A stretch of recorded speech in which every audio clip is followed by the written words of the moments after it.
Good morning once again. When we crossed to you much earlier this morning at the school, it looked like it was normal activity, pupils arriving there, and we were still expecting provincial education officials to come then continue to provide support, which I'm sure is much needed after this tragedy. Well, that's right, Britain. In fact, we've now left the school. We're outside the Protea Magistrates Court. That's where that 50-year-old suspect will be making his first court appearance. Well, I'm not expecting the court appearance to last that long, Britain, because it's the first court appearance. He's likely, well, he will confirm his name. The state will say the charges that he's leveled against him, and then the presiding officer, which is the magistrate in this case, will then read this suspect his rights and also tell him the seriousness of the charges that have been leveled against him.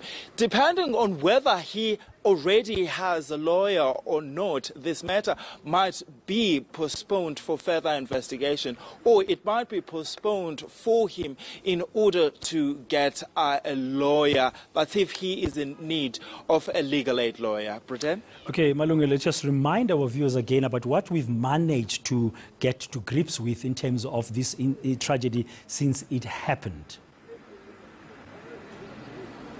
Well, what we know is that this man was waiting for his son inside Norman Friedman Secondary School in Ennerdale. He was inside the premises in his car. He had told police that he was sleeping while his son was in class attending evening classes. When his son came back, he was asleep.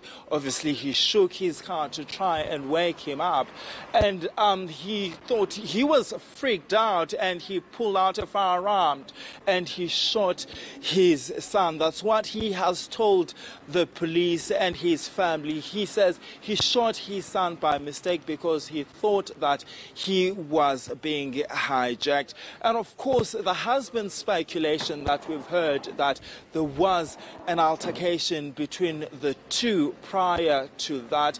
And of course, the police are saying that they won't be taking the suspect's word for it. What they'll do is to try and interview almost everyone in order to try and understand whether was this really a mistake or there was more to this.